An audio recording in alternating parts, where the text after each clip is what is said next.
Good morning everyone. तो अभी मैं सोचा था कि हम रीड का साइंस का सेक्शन करते हैं, तो अगेन 30 क्वेश्चन फ्लैश होंगे। तो हम उसको प्रैक्टिस कर लेते हैं। अभी तक हमने सीडीपी रीड की कवर कर ली थी, जो लास्ट ईयर का पेपर था ना 2021 का। तो क्वेश्चंस देखते हैं, प्रैक्टिस करेंगे, सही रहेगा। और गाइज अगेन, वीडियो की क्वालिटी अगर आप सही रखोगे तो 480 पिक्सल या 720 पिक्सल पे देखना, अदरवाइज 360 में क्वालिटी कम आएगी, है ना, जो मैंने आपको लास्ट वीडियो में ही बताया था, क्योंकि वही वेबकैम से शूट हो रहा है इसलिए। तो सीधा स्टार्ट करते हैं, फिर मैं स्क्रीन शेयर कर देता हूँ, एनोटेट ऑन कर लेते हैं, ड्रॉ, उसको स्लाइड कर लेता हूँ। ठीक है गाइस, तो स्टार्ट करते हैं। तो कुछ यहाँ पे 3-4 क्वेश्चन मैथमेटिकल पेडागोजी से रिलेटेड भी है, उसके बाद पर पूरा साइंस का सेक्शन आज हम कवर करेंगे। तो पहला क्वेश्चन हमारे पास 115 में आ रहा है कि डैश इज नेसेसरी, कि मतलब ये जो चीज है नेसेसरी है to find out the mathematical errors in children. तो गाइस सिंपली मुझे पेपर तो मिला नहीं, तो ये वाटरमार्क वाला पेपर मिला मुझे, तो इससे इसको यूज कर लेते हैं।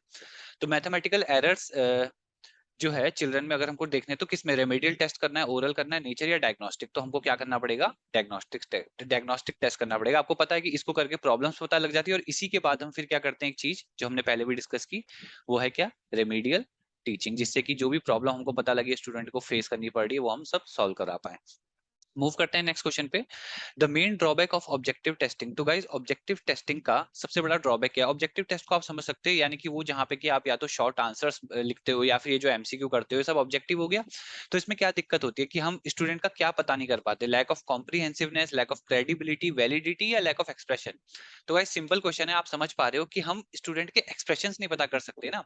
इसी चीज के लिए तो आपको पता है गाइज, इसी चीज के लिए तो क्या किया जाता है, इंटरव्यू। अदरवाइज इंटरव्यू का पर्पस क्या है, आप कोई यूपीएससी का भी एग्जाम ले लोगे तो यही तो है, एग्जाम में तो हर कोई क्वालिफाई कर रहा है उस, मतलब हर कोई नहीं, सॉरी, मतलब जो जो भी क्वालिफाई कर रहे हैं एग्जाम को, उसके बाद उन्हीं का अगर आपको ये टेस्टिंग करनी है, एक्सप्रेशंस, उनका बिहेवियर, तो वो आप उनको फिजिकली देख के बता पाओगे ना। तो यही है ऑब्जेक्टिव टेस्टिंग में ड्रॉबैक, है ना। उसके बाद मूव करते हैं, which qualities are accurate in the examination. तो कौन सी क्वालिटीज है जो कि एक्यूरेट होती है एग्जामिनेशन में। देखो गाइस, एक्यूरेट से ना एक वर्ड आप यहाँ से आराम से निकाल सकते हो, जो है कि एक्यूरेसी। तो अब वो गाइज आपको किस में मिलेगी, डिस्क्रिमिनेशन में, वैलिडिटी में, रिलायबिलिटी में, ऑब्जेक्टिविटी में। तो गाइज देखो, तो गाइज एक्यूरेसी का सीधा सीधा लेना देना है किससे, वैलिडिटी से। यानी कि जो भी आप क्वालिटी एग्जामिनेशन में एक्यूरेसी चाह रहे हो, वो वैलिडिटी के बेसिस में, यानी कि वो वैलिड होना चाहिए जो क्वेश्चन आपने वहां दिया हुआ एग्जाम में। तो इस तरीके से है ये। मूव करते हैं नेक्स्ट क्वेश्चन में। यहाँ पे अगर गाइस आपको लग रहा है थोड़ा फास्ट जा रहा है, तो आप पॉज करके आराम से आंसर सोच सकते हो, है ना, उस तरीके से सही रहेगा। अब है द मेन एम, यानी कि मेन एम की बात चल रही है, of exercise drill work in mathematics teaching. तो मैथमेटिक्स टीचिंग का मेन एम क्या है, अच्छा अच्छा क्वेश्चन है, काफी इंपॉर्टेंट क्वेश्चन है। तो यहाँ पे हमारे पास मेन एम क्या है, अंडरस्टैंड न्यू फॉर्मूला सीखने के लिए है, या कंप्यूटेशन स्किल बढ़ाने के लिए है, या कॉन्सेप्ट क्लियर करने के लिए कोई नया, या utilise the knowledge in new circumstances में। तो क्या हो सकता है, तो गाइज अगर यहाँ पे हम देखें, तो यहाँ पे करेक्ट आंसर हो जाएगा टू एनहेंस कंप्यूटेशन स्किल्स। क्योंकि गाइज देखो, आप मैथमेटिक्स किस लिए सीखते हो, कंप्यूट कर रहे हो ना बेसिकली। अब आपको पता होगा, आपने क्वेश्चन भी देखे होंगे जब 9th 10th में हम करते थे, कंप्यूट द फॉलोइंग। तो यानी कि आप कंप्यूट कर पाओ, कैलकुलेट कर पाओ, तो ये सारी एबिलिटीज आपको कौन देती है, मैथमेटिक्स। अब इसके बाद बात करते हैं नेक्स्ट क्वेश्चन की, जो है इंडक्टिव मेथड। तो बार बार गाइज आपको ये देखने को मिल रहा होगा जब हम पेडागोजी करें कुछ भी, तो गाइज बहुत क्वेश्चन ना रिपीटेड ही हैं, जिनके आपको बिल्कुल, इसका मैंने आपको शॉर्टकट भी बताया हुआ है, अय्यर साहब। तो इसका मतलब क्या होता है, एग्जाम्पल टू रूल पे जाना। तो अब ए ऑप्शन है, फॉर एस्टेब्लिशिंग द फॉर्मूला, इसके लिए सुटेबल है, to solve the problem through formula, to search the solution of the problem, to understand the solution of a problem. तो गाइस देखो, यहाँ पे है ऑप्शन ए, क्योंकि क्या होता है, इंडक्टिव मेथड से हम एग्जाम्पल से किसकी तरफ जा रहे हैं, रूल की तरफ। तो आप रूल का बेसिकली आप स्टेब्लिश क्या कर रहे हो, रूल। तो रूल का मतलब क्या हो गया, एक फॉर्मूला। तो ठीक है, इस तरीके से हमें समझना है। नेक्स्ट हो गया हम पे 120th क्वेश्चन। यहाँ पे बोला गया है, इंपॉर्टेंट कैरेक्टरिस्टिक ऑफ एक टेक्स्ट बुक की जो मैथ्स की हो, उसमें इंपॉर्टेंट कैरेक्टरिस्टिक क्या होनी चाहिए, उसका सब्जेक्ट मैटर, उसका लैंग्वेज और स्टाइल किस तरीके से बनी है, फॉर्म कैसी है टेक्स्ट बुक की, या सारे। तो गाइस आप देख पा रहे हो, सारी चीजें एक मैथमेटिक्स टेक्स्ट बुक में होनी चाहिए। ठीक है। इसके बाद है, एसआई यूनिट सिस्टम में पास्कल किसकी यूनिट है। बहुत सिंपल क्वेश्चन है, बिल्कुल सिंपल है, साइंस का पेपर दे रहे हैं, ये तो हमको पता ही पता होगा। तो ये हो गई हम पे pressure, newton per metre square भी हो सकता है। इसके बाद मूव करते हैं, pressure equal to force upon area, है ना। क्वेश्चन है, method of heat transfer. Heat transfer के जो कंडक्शन, कन्वेक्शन, रेडिएशन, हमने सब मेथड पढ़े हैं। तो सन से अर्थ पे, यानी कि सन से अर्थ पे हीट किस तरीके से आती है, ये सन है, ये अर्थ है गाइस, है ना। तो ये सन है, यहाँ से यहाँ हीट कैसे ट्रेवल कर सकती है? क्या कंडक्ट हो सकती है? बिल्कुल नहीं। कंडक्शन के लिए तो बिल्कुल कोई बीच में ऑब्जेक्ट होना चाहिए। कन्वेक्शन होगा? नहीं, कन्वेक्शन भी नहीं होगा। ये क्या होगा? रेडिएशन, क्योंकि यहाँ से रेडिएशन तो निकलती है ना गाइस। तो इतनी बार हमने जब भी पढ़ाई की हमने ये तो पढ़ी कि सन की रेडिएशन आ रही है। सिंपल है। इसके बाद है नेक्स्ट क्वेश्चन पे जाना। थोड़ा सा पेपर स्लाइड कैसे होगा अब? चलो दिख तो रही है guys, है ना? ऐसे ही कर लेंगे डील। अब है यहाँ पे an object is placed between two, बहुत इंपॉर्टेंट गाइस, ये इस तरीके के क्वेश्चन है जहाँ पे ऑब्जेक्ट को प्लेस करने की बात हो रही होती है। बिटवीन टू प्लेन मिरर के बीच में रखा गया है जो कि कितने डिग्री के एंगल में है, which are kept at 60 degree with each other. तो कितनी इमेजेस यहाँ पे बनेंगी? तो एक ऑब्जेक्ट होगा जो आपस में यहाँ पे 60 डिग्री का एंगल बना रहे हैं, ये प्लेन मिरर। तो यहाँ पे अब ऐसे ऐसे मल्टीपल रिफ्लेक्शन होगा ना, तो आपको ये बतानी कितनी इमेजेस बनेगी। तो गाइस सिंपल सा तरीका इसका, एक एन निकालने का फॉर्मूला है 360 डिग्री ओवर यहाँ पे थीटा, यानी कि जो भी आपको एंगल दिया हुआ है। बट यहाँ पे एक इंपॉर्टेंट कंडीशन ये है कि अगर अगर एन आपका इवन नंबर आता है सॉल्व करने पे, तो जो आपकी नंबर ऑफ इमेजेस होंगी वो होंगी एन माइनस वन। यानी गाइस आपको एक बात पता चल रही होगी, कभी भी आपकी नंबर ऑफ इमेजेस जो होंगी ऐसे केसेस में जहां पे दो मिरर रखे गए हैं किसी भी एंगल में, वो कभी भी इवन नंबर नहीं होगा। जब भी इवन आएगा तो -1 कर देना, और सीधा अगर ऑड आ गया तो बात ही कोई नहीं, तब तो वही आंसर है। तो आप ये भी गाइस यहाँ से भी देख सकते हो, सारे 3 5 7 4 7 ना सारे के सारे ऑड नंबर दिए हुए हैं, देख रहे हो आप? वरना अगर इवन दिया होता आप वैसे ही आंसर कट कर देते। तो अब इसको सॉल्व करते हैं। 360 में अगर मैं नीचे 60 डिग्री रखूंगा तो 360/60 आप सॉल्व कर सकते हो इजीली। 0 से 6 तो देखो गाइस ये क्या आ रहा है? इवन नंबर आ रहा है। तो हम क्या करेंगे? -1 करेंगे। 6 - 1 करेक्ट आंसर हो जाएगा 5। करेक्ट आंसर हो जाएगा 5। ठीक है। उसके बाद है लाउडनेस ऑफ साउंड। साउंड की लाउडनेस हम कैसे डिटरमाइन कर सकते हैं? डैश ऑफ साउंड किस कैरेक्टरिस्टिक से डिटरमाइन कर सकते हैं? एम्पलीट्यूड, पिच, फ्रीक्वेंसी या टाइम पीरियड? सिंपल एम्पलीट्यूड, क्योंकि जितना ज्यादा किसी साउंड वेव का ये जो एम्पलीट्यूड है जितना ज्यादा होगा उससे आप पता कर पाओगे कि साउंड कितनी लाउड है या फीबल है ना? मूव करते हैं नेक्स्ट क्वेश्चन पे। यहाँ बोला गया है when an object is placed in front of a concave mirror, के आगे रखा जा रहा है और सेंटर ऑफ कर्वेचर पे रखा जा रहा है, तो इमेज कैसी बनेगी? गाइस सबसे सिंपल केस, इससे इजी क्या हो सकता है? ये आपके पास कॉन्केव मिरर है, यहाँ पे ये प्रिंसिपल एक्सिस है, यहाँ पे हो गया फोकस, यहाँ पे होता है पोल, यहाँ पे हो गया सेंटर ऑफ कर्वेचर। आपने ऑब्जेक्ट को यहाँ पे स्टैंड कर रखा है, तो आपको पता है ये तो सबसे सिंपल केस है। यहाँ पे तो क्या होगा? इमेज आपकी एट सी बनेगी, तो यहीं पे इमेज फॉर्म हो जाती है। ठीक है। तो कैसे बना सकते हो आप? एक पैरेलल रे आपने बनाई जो कि प्रिंसिपल एक्सिस की है, तो आफ्टर वो कहाँ से पास हो रही है? फोकस से। और या फिर आपने एक रे पास करी फोकस से इस तरीके से, और वो आफ्टर रिफ्लेक्शन क्या हो जाएगी? पैरेलल हो जाएगी। तो गाइस ये थोड़ा डायग्राम गलत बन गया क्योंकि मैं स्केल यूज नहीं कर रहा, अदरवाइज ये बिल्कुल बराबर इमेज बनेगी। ठीक है। तो आप समझ ही रहे होंगे इस पॉइंट को। तो गाइस ये है यहाँ पे स्टोरी पूरी। तो इसका मतलब एट सी पे बनेगी, तो वो कैसी होगी? एट सी पे बनेगी तो मतलब सेम साइज होनी चाहिए। तो यहाँ पे कहाँ स्मॉलर बनेगी? नहीं बनेगी। इक्वल बनेगी? हाँ इक्वल बनेगी। यहाँ पे दो ऑप्शन इक्वल के हैं, ये स्मॉलर का कट कर दो। अब यहाँ पे गाइस देखो, यहाँ वर्चुअल बोला हुआ है, इरेक्ट बोला है, पर ऐसा नहीं होगा, वो रियल इन्वर्टेड बन रही है ना, इमेज उल्टी है। उल्टी इमेज क्या होती है? Real inverted. तो इस तरीके से डील करेंगे। आगे चलते हैं 126 क्वेश्चन पे। तो यहाँ क्या बोला हुआ है गाइस? फ्यूज वायर की बात हो रही है। ठीक है। किस फिनोमिना के बेसिस पे वर्क करती है? Magnetic effect, chemical effect, electromagnetic induction या थर्मल इफेक्ट? तो गाइस आपको बहुत अच्छे से पता होगा फ्यूज वायर का बेसिकली पर्पस क्या है, कि अगर घर में कुछ ज्यादा जरूरत से ज्यादा वोल्टेज आ जाए, है ना, ज्यादा करंट आ रहा है, ये फ्लो हो रहा है, तो ऐसे केसेस में क्या होता है कि हमारे इलेक्ट्रिकल अप्लायंस खराब हो सकते हैं। तो इलेक्ट्रिकल अप्लायंस खराब ना हो जाए इसलिए वहां पे क्या चाहिए? कट ऑफ चाहिए, कि एकदम से सब बंद हो जाए घर में। तो उसके लिए क्या होता है? फ्यूज वायर होता है। तो बेसिकली कट ऑफ कब हो पाता है? जब वो वायर जो होता है उसका मेल्टिंग पॉइंट से ज्यादा, जब, क्योंकि गाइस आपको पता है ना, heating effect of electric current आपने पढ़ा है, तो अगर जरूरत से ज्यादा करंट आ रहा होगा तो जरूरत से ज्यादा हीट बनेगी, ज्यादा हीट बनेगी तो वायर मेल्ट हो जाएगी, मेल्ट हो जाएगी तो बीच में कनेक्शन टूट जाएगा। तो बेसिकली एक की का काम, स्विच का काम कर रहा है। तो कर किसके बेसिस में रहा है? Thermal effect of electric current, है ना? Perfect perfect. उसके बाद है अब the escape velocity for any object on the earth. Escape velocity देखनी है किसी भी ऑब्जेक्ट की अर्थ में। गाइस यहाँ पे ना एक बड़ा इंपॉर्टेंट, मैं पहले आपको बात बताता हूँ।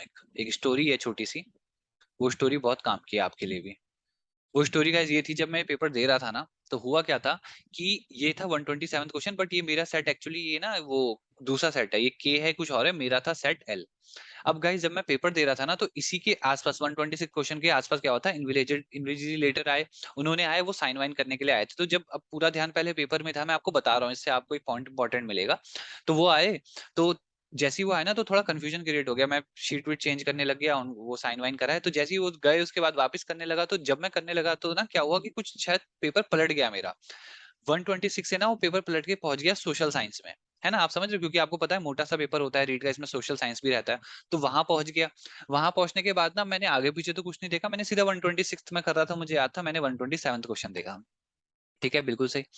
अब पहले मैंने ये क्वेश्चन रीड नहीं किया था, वरना मैं तब भी समझ जाता, तो मैंने सिर्फ 127 रीड किया था जब वो इन्विजिलेटर आने वाले थे, तो वहां गया सोशल साइंस में 127 क्वेश्चन देखा, तो वहां देखने को मिला कि हाँ कुछ क्वेश्चन था, मेरे को लगा कि अब मुझे क्या लगा ना गाइस, वो था एसएसटी का क्वेश्चन।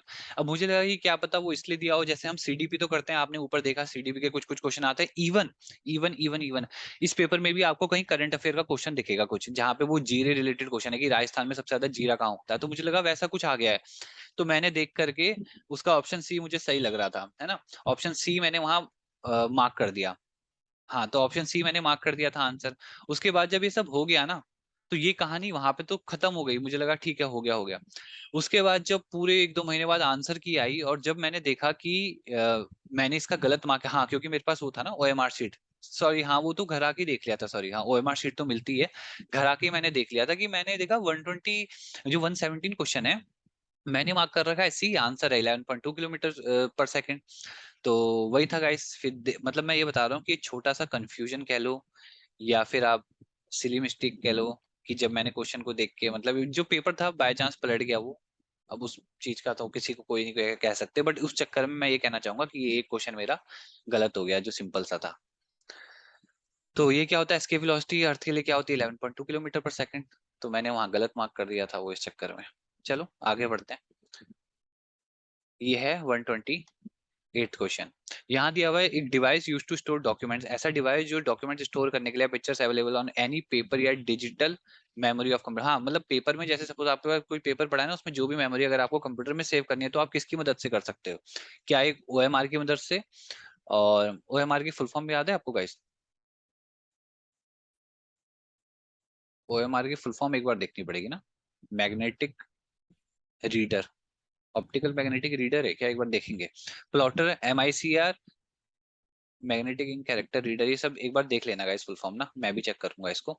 या स्कैनर, तो गाइस आंसर क्या हो जाएगा, स्कैनर, एक स्कैनर की मदद से तो करते हैं, हम स्कैन करते हैं, पूरा डेटा पेपर का सेव हो जाता है कंप्यूटर में, ठीक है।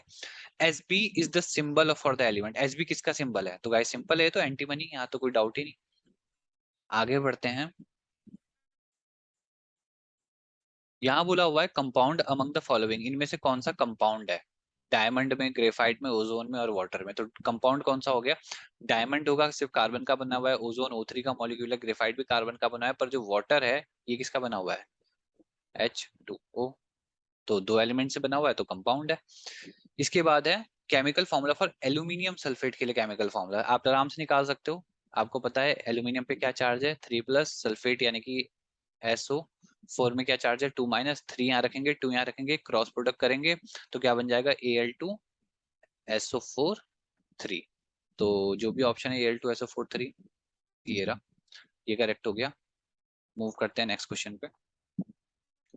132, यहाँ गाइस बोला हुआ है the metal having the lowest melting point, तो लोएस्ट मेल्टिंग पॉइंट किसका है यहाँ पे, गैलियम, बिस्मथ, एंटीमनी, आर्सेनिक, तो गाइस देखो कितना फैक्चुअल क्वेश्चन है, किसको याद रह पाएंगे इस तरीके से मेल्टिंग पॉइंट, है ना, इतने सारे एलिमेंट के, और उसमें से भी आपको चार, अब ये एलिमेंट कॉमन नहीं है ना गाइस, बिस्मथ, आर्सेनिक, गैलियम, इनके बारे में क्या ही पढ़ा है हमने, बहुत कम पढ़ा है इनके बारे में, बट स्टिल उनमें से ऐसा क्वेश्चन आ गया, तो इसी क्वेश्चन को हम क्या बोल सकते हैं, हार्ड बोल सकते हैं, डिफिकल्ट बोल सकते हैं, हॉट बोल सकते हैं, तो आंसर हो जाएगा यहाँ पे गैलियम। नेक्स्ट क्वेश्चन है कलर ऑफ फिनोफिलिन इंडिकेटर, फिनोफिलिन इंडिकेटर जो हमने एसिड एंड बेसिस में पढ़ा हुआ है 10th क्लास में, एल्कलाइन मीडियम में क्या होता है, तो एल्कलाइन मीडियम में इसका white, yellow, light green, pink, तो गाइस ये होता है पिंक, ठीक है। Which of the following synthetic fibre is a polymer of ethylene glycol का पॉलीमर हो और टेराथेलिक एसिड का, इनका पॉलीमर कौन सा होता है इनमें से, जो ऑप्शन दिए हुए हैं, ऑप्शन है क्या, आर्लॉन, नाइलॉन, डेक्रोन, रेयन, तो आंसर हो जाएगा डेक्रोन। मूव करते हैं नेक्स्ट क्वेश्चन पे गाइस। यहाँ बोला हुआ है one of the teaching Maxim's of inductive method, देखो गाइस दो क्वेश्चन आ गए इंडक्टिव मेथड पे, आप समझ रहे हो ये इंडक्टिव डिडक्टिव कितने इंपॉर्टेंट है। तो गाइस पहले तो सबसे, जब भी आपको मेथड मिले, मैंने आपको शॉर्टकट बताया, आप इसे लिख लो, अय्यर, IYER, है ना, अय्यर साहब बहुत काम आए हमारे। तो यहाँ पे क्या होता है, एग्जाम्पल से रूल पे जाते हैं। हम देखते हैं क्या बोल रहे हैं कि जनरल से स्पेसिफिक जाते हैं क्या, पार्ट से होल में जाते हैं, रूल टू। देखो गाइज ये तो बिल्कुल ही इसका उल्टा लिख दिया ना, ये तो वैसे भी नहीं हो सकता। तो फ्रॉम नोन टू अननोन, तो गाइज ये ऑप्शन भी गलत है, पार्ट टू होल भी नहीं जा रहे हैं, जनरल से स्पेसिफिक पे थोड़ी जा रहे हैं, उल्टा कर रहे हैं हम तो नोन से अननोन पे जा रहे हैं। गाइज आप समझ रहे हो, नोन से अननोन क्यों, क्योंकि आप एग्जाम्पल आपके पास है, एग्जाम्पल यानी कि आपके पास नोन चीज है, और आप जा रहे हो रूल पे जो कि अननोन चीज है, तो आप रूल बना रहे हो। ठीक है, तो ये हो जाएगा यहाँ पे। आई होप आपको क्लियर हुआ होगा। अब डिजीज कॉज्ड बाय वायरस, कौन सा डिजीज इनमें से वायरस से होता है, टाइफाइड, मलेरिया, डायरिया, रेबीज, तो आंसर हो जाएगा रेबीज। रेबीज रेबीज, हाँ रेबीज वायरस ना, ठीक है। उसके बाद है ईस्ट, यानी कि खमीर जो है वो किसका एग्जाम्पल है, ईस्ट, बैक्टीरिया, फंगाई, एल्गाई या वायरस, तो ये है एक फंगस। मूव करते हैं 138 पे। यहाँ बोला हुआ है which of the following is cold habitat plant, इनमें से कौन सा कोल्ड हैबिटेट प्लांट है, हाइड्रीलिया, बैम्बू, ऑपुंटिया या सोल्डेन सोल्डेनिला। तो अगेंस्ट गाइस हार्ड क्वेश्चन कह सकते हो, फैक्ट बेस्ड क्वेश्चन कह सकते हो, जिसको पता होगा वही आंसर कर पाएगा अच्छा खासा। तो डाइवर्सिटी इन लिविंग ऑर्गेनिज्म बहुत अच्छे से पढ़ा होना चाहिए, जो हमारा चैप्टर 7 था ना, 10th का। सोल्डेनिला 10th का, या नहीं 9th का, सॉरी 9th में था ना वो तो, ठीक है। सोल्डेनिला होगा इसका आंसर, ठीक है गाइस। उसके बाद है ये क्वेश्चन, मैच द फॉलोइंग, तो यहाँ पे हमको क्या दे रखी है, तो हमको एक तरफ दे रखे हैं गाइस, सॉरी, एक तरफ गाइस हमको दे रखे हैं डिजीज, और एक तरफ पे उनके डिजीज कॉजिंग एजेंट। तो ठीक है, इंपॉर्टेंट क्वेश्चन भी हो गया, क्योंकि यहाँ पे काफी नॉलेज यूज हो जाएगी। सबसे पहले टीबी को अगर आप देखो तो TB, salmonella typhi, varicella zoster, bordetella pertussis या माइकोबैक्टीरियम ट्यूबरकुलोसिस, तो गाइस ये ऑप्शन को मिलाने में तो हमको कोई इशू ही नहीं होना चाहिए। तो पहले तो आप देखो वन का डी कहाँ नहीं दिया हुआ, तो गाइस यहाँ पे देखो क्या बोला हुआ है, वन का ए, ऑप्शन गलत हो गया, एलिमिनेशन। अब टाइफाइड है, वूपिंग कफ है, और उसके बाद चिकन पॉक्स है। चिकन पॉक्स का तो वर्सिलिया जोस्टर हो गया, ठीक है। फोर का तो गाइज यहाँ फोर का ए दिया है, फोर का सी दिया है, ये भी गलत, देखो गाइज इससे सॉल्व हो गया, option C would be correct. ठीक है, वर्सीलिया जोस्टर इसका हो गया, वूपिंग कफ का हो गया हमारे पास बॉर्डेला पर्टोसिस, सॉरी बॉर्डेटेला पर्टोसिस, और टाइफाइड हो गया सेल्मेला टाइफाइड, बिल्कुल सही, ठीक है, तो टू का ए। हाँ, तो इस तरीके से है, ये ऐसे डील करना है हमको। तो उसके बाद मूव करते हैं नेक्स्ट क्वेश्चन पे। यहाँ बोला हुआ है which is the largest gland of human body, सबसे बड़ा ग्लैंड ह्यूमन बॉडी का कौन सा है, लीवर, एड्रेनल, पेनक्रियाज और थाइमस, तो ये हो गया हमारे पास कौन सा, लीवर। अब मूव करते हैं नेक्स्ट क्वेश्चन पे। यहाँ बोला हुआ है द साइट ऑफ फर्टिलाइजेशन की साइट ह्यूमन फीमेल में कहाँ होती है, तो कहाँ फर्टिलाइजेशन होता है, वेजाइना में, यूटेरस में, ओवरी में या फेलोपियन ट्यूब, तो गाइस ये हो जाएगा फेलोपियन ट्यूब। नेक्स्ट है most common mode of asexual reproduction in hydra, तो हाइड्रा में सबसे common asexual mode of reproduction क्या है, स्पोर्युलेशन, बाइनरी फिजन, मल्टीपल फिजन या बडिंग, तो हाइड्रा में बडिंग गाइस आपने बहुत बार पढ़ी होगी, तो यही सबसे कॉमन मोड है इसमें। इसके बाद है द टर्म हॉटस्पॉट किसने दिया था, बड़ा अच्छा क्वेश्चन है, तो अर्नेस्ट हैकल, एजी टांसले, वॉल्टर जी रोजन या नॉर्मन मेयर्स, तो गाइस सिंपल है, नॉर्मन मेयर्स ने दिया था हॉटस्पॉट के बारे में टर्म। अब है 144, यहाँ बोला हुआ है which of the following technique is most suitable for the disposal of biomedical waste, biomedical waste होगा गाइस ये। तो क्या करोगे, लैंड फिल या लैंड में भरते जाओगे, रिसाइकल कर दोगे, इंसिनरेशन करोगे, डिस्पोजल, देखो रिसाइकलिंग तो दिक्कत की काम है, कैसे रिसाइकल, थोड़ा प्रॉब्लम का काम नहीं, अब निडल है ये सब है तो काफी मेडिकल वेस्ट है ना, वो प्रॉब्लम ये है, बायोमेडिकल वेस्ट है। तो यहाँ पे आप क्या कर सकते हो, सबसे अच्छा इंसिनरेशन, यानी कि उनको आप क्या कर दो, बर्न। ठीक है, ऐसा ही वर्ड गाइस हमने सुना हुआ है इनकारनेशन, इसके बारे में पता है आपको इनकारनेशन का क्या मतलब होता है, थोड़ा सिमिलर वर्ड था इसलिए मैंने यहाँ पे लिख दिया, तो आप देखते हैं इसके बारे में। इसके बाद है which of the following is known as the birdman of India, किन्हें कहते हैं, सलीम अली, एपीजे सर को, होमी जहांगीर बाबा या सीवी रमन या चंद्रशेखर वेंकट रमन, इन्हें किसे कहते हैं, तो गाइज ये हो जाएगा सलीम अली। और बर्डमैन क्यों कहते हैं, क्योंकि ये एक कौन थे, ऑर्निटोलॉजिस्ट थे, पहली बात तो जो स्टडी ऑफ बर्ड्स करते हैं, ऑर्निटोलॉजी, ऑर्निथोलॉजिस्ट थे, और ये पहले वो थे पर्सन जिन्होंने क्या करा था, इंडिया में बर्ड्स का सर्वे किया था, तो इसलिए भी इनको बर्डमैन ऑफ इंडिया कहा गया। उसके बाद द मेन क्यूमिन, देखो guys, यही वो क्वेश्चन है, main cumin producing districts of Rajasthan, तो क्यूमिन आप समझ रहे हो, यानी कि जीरा से रिलेटेड क्वेश्चन जो इन्होंने दे दिया। तो अब गाइज ये लग नहीं रहा कि सोशल साइंस का क्वेश्चन लग रहा है जीके का, तो ऐसे ही उस टाइम मेरे साथ उस क्वेश्चन में हुआ था 117th में। तो कौन सी जगह है जो सबसे ज्यादा देती है, बरान, चित्तौड़गढ़, झालावाड़, अलवर, अलवर जयपुर नागपुर, श्री गंगानगर हनुमानगढ़ या बीकानेर या जलोर जोधपुर बाड़मेर। तो इसका ऑप्शन डी करेक्ट है, जलोर जोधपुर बाड़मेर। अब गाइस वही है, कितना डिफिकल्ट है क्वेश्चन, मेमोरी बेस्ड है, पता है तो ठीक है, नहीं पता तो भी ठीक, वही वाली बात है। उसके बाद है which of the following cell organelle has forming phase and maturation phase. ये दोनों फेस किस सेल ऑर्गेनल के होते हैं, माइटोकॉन्ड्रिया, गोल्जी बॉडी, प्लास्टिड या लाइसोसोम। तो गाइस ये हो जाएगा गोल्जी बॉडी। उसके बाद number of molar teeth present in upper jaw. Molar teeth upper jaw में कितने होते हैं एडल्ट के, तो 2, 4, 8, 6 ऑप्शन है। तो गाइस यहाँ पे पहले समझ लेते हैं, पहले से अगर हम जॉ बना लें एक बार तो इसी से हम आइडेंटिफाई कर सकते हैं। तो गाइस ऐसा होता है कि तीन जो है हमारे पास दोनों साइड में, ये तीन जो है ये तो हमारे पास हो गए क्या, मोलर, दोनों साइड में। उसके बाद गाइस ये जो दो दो हो गए है ना, ये दो हो गए हम पे क्या, प्रीमोलर। उसके बाद गाइस एक एक क्या हो गया, ये कैनाइन।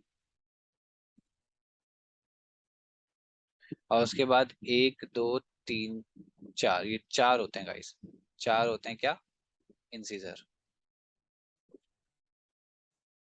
ठीक है, तो गाइस ये है, तो टोटल अगर आप देखो मोलर कितने हैं, एक दो तीन चार पाँच छः, तो छः हम पे क्या होते हैं, मोलर। इस तरीके से याद कर सकते हैं। मूव करते हैं नेक्स्ट क्वेश्चन पे। लास्ट के दो क्वेश्चन है गाइस, अच्छे से आंसर करना है इन्हें भी। Out of the following which comes under the product of science के अंदर क्या आता है, scientific attitude, scientific law, experimentation या फॉर्मुलेशन ऑफ हाइपोथेसिस। हाइपोथेसिस तो गाइस प्रोडक्ट ऑफ साइंस से आप ये समझ सकते हो, जैसे आपने कोई भी ऑब्जर्वेशन या कुछ भी किया आपने, तो लास्ट में आपका फाइनल प्रोडक्ट क्या आया साइंस का, ये सब करने के बाद तो प्रोडक्ट ये आया कि आप एक लॉ बना पाए। जैसे आप न्यूटन्स लॉ देखते हो, तो वो लॉ कब बनाया, पहले एक्सपेरिमेंटेशन सब कुछ हुआ ना, तो ये ऑप्शन तो हो नहीं सकता। साइंटिफिक एटीट्यूड तो कुछ मतलब नहीं हुआ, फॉर्मुलेशन ऑफ हाइपोथेसिस नहीं बनती, सीधा का सीधा बनता क्या है, लॉ। ठीक है, उसके बाद है in science teaching which type of learning should be planned after diagnostic the learning difficulty of. तो गाइस ये तो मैंने आपको पहले भी एक दो बार बताया था, अभी कल के वीडियो में भी, कि डायग्नोस्टिक टेस्टिंग के बाद सिर्फ एक ही काम रह जाता है और वो होता है रिमीडियल टीचिंग का। ठीक है, तो इस तरीके से गाइस हमने ट्राई किया, तो यही है। आई होप आप भी अच्छे से कर पाए होंगे यहाँ पे। और बाकी वीडियो की क्लैरिटी के लिए तो गाइस 480 या 720 पिक्सल यूज कर लेना, और कोई इशू होगा तो मुझे बताना, कोई इंप्रूवमेंट करूँ तो आप वो बताना। तब तक के लिए वीडियो अच्छी लगी होगी तो लाइक करना, चैनल पे नए हो तो सब्सक्राइब करना। बाकी मिलते हैं नेक्स्ट किसी और सेशन में, आज ही करेंगे दूसरा भी कुछ सेशन। तो तब तक के लिए बाय।